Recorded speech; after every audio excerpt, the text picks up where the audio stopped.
कुछ तुम खुद को बचाने के लिए कर रहे हो। तुम्हारी तो मंगनी हुई थी, सारी को धोखा दिया, उससे शादी कर ली। लोग ऊपर इज़हार कर रहे हैं, सवाल पूछ रहे हैं।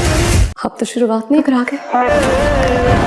हेलो फ्रेंड, राहिम की मुश्किलात हैं कि ख़त्म होने का नाम ही नहीं ले रही। राहिम ने ऐमन से शादी सिर्फ इसलिए की ताकि वो ऐमन को इंसाफ दिलाने के साथ साथ आफिया और शहरोज़ का चेहरा भी बेनकाब कर सके। इस मकसद के लिए वो ऐमन के साथ ही रहकर ही वजह जानना चाहता था जिसकी वजह से ऐमन शहरोज़ की बजाय उसे कातिल समझ रही है।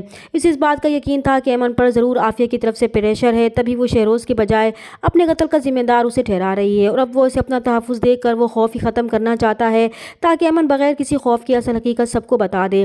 लेकिन ऐमन का रवैया उसे और भी परेशान कर रहा था क्योंकि वो जब भी ऐमन को सच बताने पर जोर डालता है तभी ऐमन की तबीयत ख़राब होने लगती है।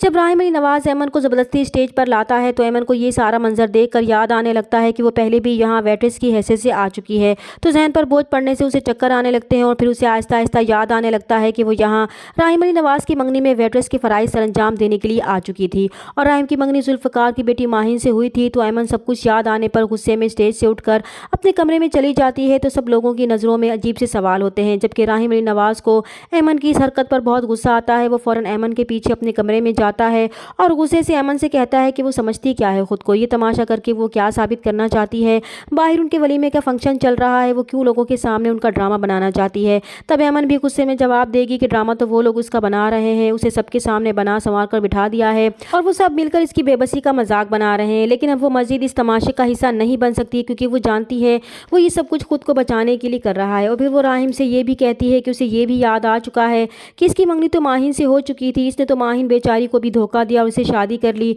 सिर्फ इसलिए ताकि वो खुद को बचा सके।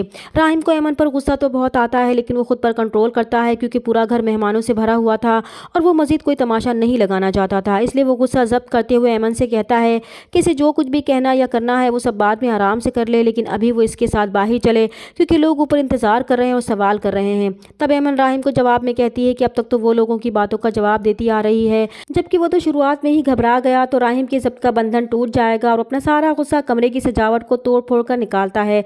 तो ऐमन भी अपने गुस्से का जवाब इन फूलों को तोड़कर निकालती है। उधर आफिया ऐमन के इस तरह अचानक उठकर जाने से परेशान होती है कि कहीं ऐमन को सब कुछ याद तो नहीं आ गया, इसलिए वो ये सब कुछ मालूम करने के लिए ऐमन के कमरे में जाती है और ऐमन को समझाती है और इसकी खैरख्वाह बनते हुए उसे वापस वलीमे में लेकर जाती है क्योंकि वो ऐमन से झूठी मोहब्बत का दिखावा करते हुए उसकी हमदर्दी हासिल करना चाहती है ताकि वो इसे वो मेडिसिन देती रहे जिससे इसे कुछ भी याद ना आ सके।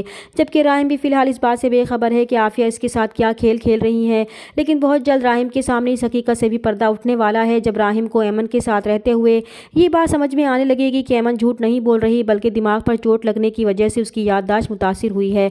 और फिर जब वो इसकी मेडिसिन देखेगा तो आफिया का घिनौना चेहरा इसके सामने आ जाएगा कि आफिया ने कितनी मकारी से सारा खेल खेला है और फिर वो बहुत होशियारी से ऐमन की मेडिसिन बदल देगा। तो ऐमन को आहिस्ता आहिस्ता सब कुछ याद आने लगेगा। चैनल पर नए हैं तो प्लीज़ चैनल को सब्सक्राइब कर दें। मिलते हैं नेक्स्ट वीडियो में, तब तक के लिए अल्लाह हाफिज़।